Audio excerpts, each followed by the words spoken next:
Good morning students.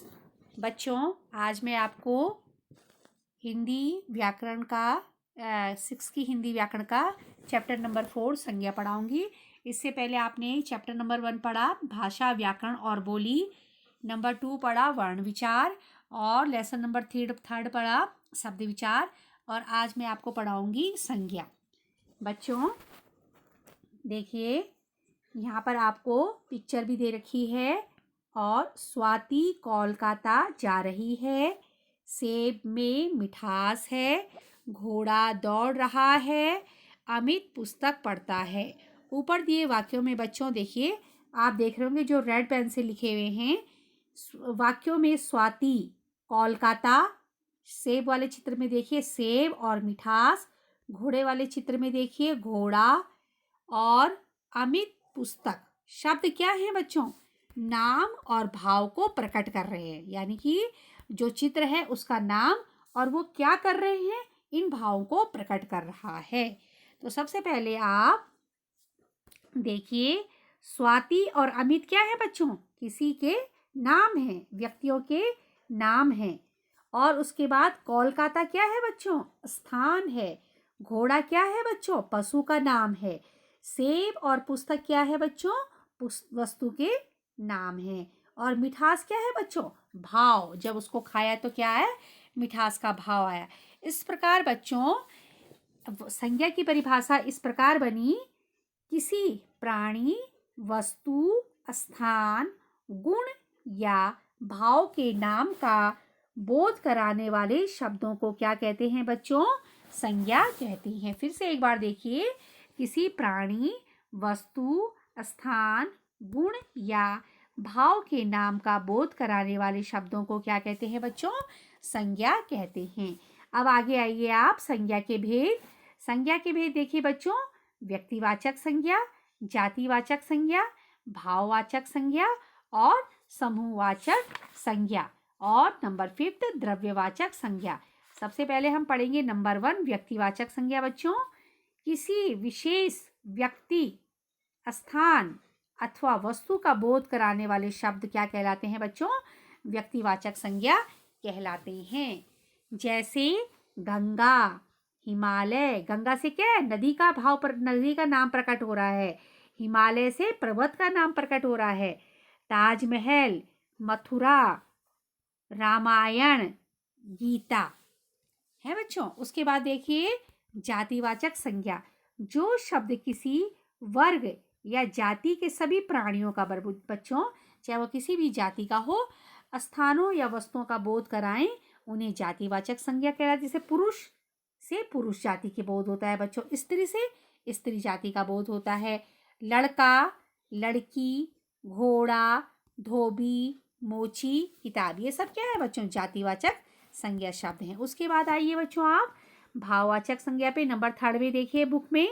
भाववाचक संज्ञा जिन शब्दों से बच्चों किसी व्यक्ति, वस्तु, स्थान के गुण, धर्म, दशा, अवस्था या भाव का बोध हो, उसे क्या कहते हैं बच्चों? भाववाचक संज्ञा कैसे है कहते हैं।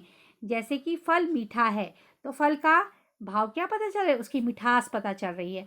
सुंदरता, किसी चीज की सुंदर देख करके हम उसको सुंदरता का भाव प्रकट होता है। क्रोध, बचपन, जब हम किसी बच्चे को देखते हैं तो उसका भाव क्या है? बचपना, तो वो बचपन। बुढ़ापा, शांति, धैर्य, ईमानदारी, सच्चाई इत्यादि। उसके बाद आता है बच्चों समूहवाचक संज्ञा, जिन संज्ञा शब्दों के समूह अथवा जिन संज्ञा शब्दों से समूह अथवा समुदाय का बोध होता है बच्चों, वे समूहवाचक संज्ञा कहलाते हैं। जैसे भीड़, बहुत सारी भीड़ जमा है तो भीड़ का आभास हो रहा है। सेना, कक्षा, कक्षा में बहुत सारे बच्चे बैठते हैं ना बच्चों, तो समुदाय में बैठते हैं। समुदाय का एक बच्चा हो तो उसे कक्षा नहीं कहा जाता है। यदि बहुत सारे बच्चे बैठे हो बच्चों, तो वो बच्चों का समुदाय कक्षा में, बच्चों का समुदाय क्लास में कक्षा कहलाता है। मेला, जनता, परिवार इत्यादि। उसके बाद आते हैं बच्चों हम द्रव्यवाचक या भाववाचक संज्ञा। जिन संज्ञा शब्दों से किसी धातु या अन्य पदार्थ का बोध हो, उन्हें द्रव्यवाचक या धातुवाचक संज्ञा कहते हैं बच्चों। जैसे सोना, चांदी, लकड़ी, कांच, जल आदि। उसके बाद बच्चों देखिए व्यक्तिवाचक संज्ञा तथा जातिवाचक के रूप में प्रयोग। व्यक्तिवाचक संज्ञा का बच्चों जातिवाचक के रूप में कैसे प्रयोग होता है? देखिए, व्यक्तिवाचक संज्ञा का प्रयोग सदा एक वचन में होता है बच्चों। व्यक्तिवाचक संज्ञा याद रखिए, व्यक्तिवाचक संज्ञा का प्रयोग हमेशा एक वचन में होता है, परंतु जब कोई व्यक्तिवाचक संज्ञा व्यक्ति विशेष का बोध न करा के उस व्यक्ति के गुण दोष से युक्त अनेक व्यक्तियों का बोध कराती है तो वह व्यक्तिवाचक न रहकर जातिवाचक हो जाती है। जैसे कि इस देश की माटी ने अनेक सुभाष चंद्रों को जन्म दिया है। मतलब सुभाष चंद्र से क्या है? सुभाष चंद्र से वीर मनुष्य वीरता का बोध हो रहा है, तो इसलिए हमारे देश की धरती ने जो अनेक वीरों हैं, अनेक वीरों को सुभाष चंद्र का नाम दे दिया है। इस तरह से देख रहे हैं आप कि इसमें किसी व्यक्ति के गुण दोषों को क्या किया गया है? व्यक्तिवाचक में रहकर उसको जातिवाचक बना दिया गया है। जैसे कि सुभाष चंद्रों, जबकि एक व्यक्ति विशेष का नाम है, लेकिन अनेक वीर पुरुषों को कहकर इसे क्या कर दिया गया है? सुभाष चंद्रों का नाम दे दिया गया है। उसके बाद आया बच्चों विभीषणों से बचकर रहना। घर का भेदी लंका ढाई कहते हैं ना बच्चों, तो उनको क्या कहते हैं? विभीषण कहते हैं। तो एक विभीषण बल्कि एक व्यक्ति था, लेकिन उसको इसमें जातिवाचक में बदल दिया गया है। देश में जयचंदों के कारण हमें अनेक बार हारना पड़ा। राजा जयचंद्र, राजा कौन था? जयचंद्र के कारण हमें अनेक बार हारना पड़ा। तो देखिए बच्चों, उपयुक्त वाक्यों में हमें सुभाष चंद्रों, विभीषणों, जयचंद्रों को उनके गुणों अवगुणों के रूप में प्रयुक्त किया गया है। अतः क्या है बच्चों, एक व्यक्ति से होकर के क्या बन गए? ये जातिवाचक हो गए हैं। जातिवाचक संज्ञा का व्यक्तिवाचक के रूप में प्रयोग। अभी आपने ऊपर व्यक्तिवाचक संज्ञा का जातिवाचक के रूप में प्रयोग पढ़ा, और उसके बाद आप देखेंगे कि अब जातिवाचक संज्ञा का व्यक्तिवाचक के रूप में प्रयोग।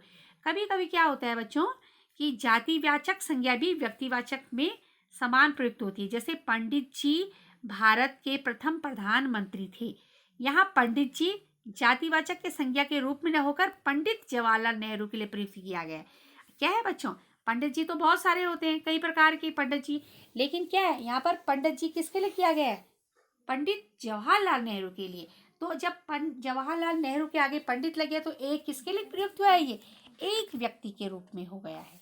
आगे आइए बच्चों, भाववाचक संज्ञाओं की रचना। भाववाचक संज्ञाएं दो प्रकार की होती हैं बेटा, जो मूल रूप से भाववाचक होती हैं, जैसे सुख, दुख, ज्ञान, अपमान, सत्य इत्यादि। ये सब क्या है बच्चों?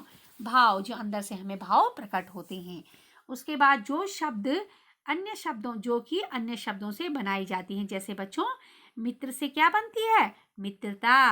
गर्म से क्या होता है बच्चों? गर्मी। पढ़ना से पढ़ाई।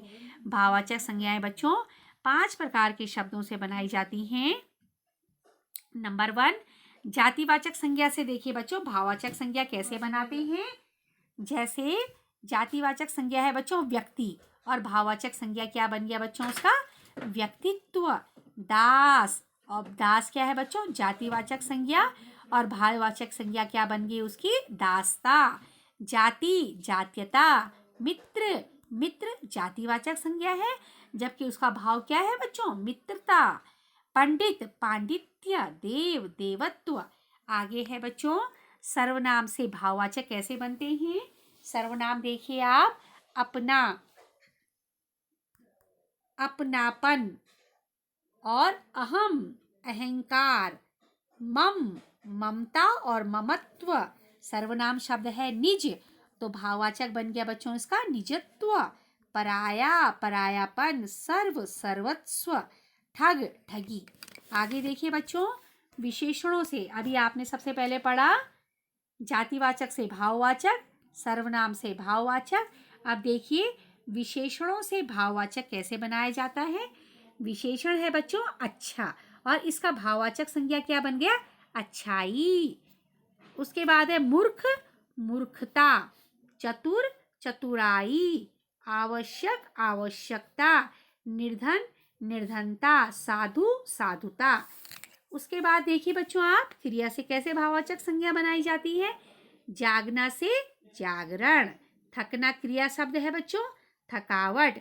सजना, सजावट। खोदना, खुदाई। हंसना, हंसी। खेलना, खेल। अब देखिए बच्चों अव्यय शब्दों से भाववाचक संज्ञा कैसे बनती है। दूर से दूरी, समीप से समीपता, ऊपर से ऊपरी, निकट से निकटता, वाह से वाहवाही। अब इसका सार संक्षेप देखिए बच्चों लास्ट में। किसी प्राणी, वस्तु, स्थान, गुण या भाव के नाम का जहाँ पर बोध होता है बच्चों उसे संज्ञा कहते हैं।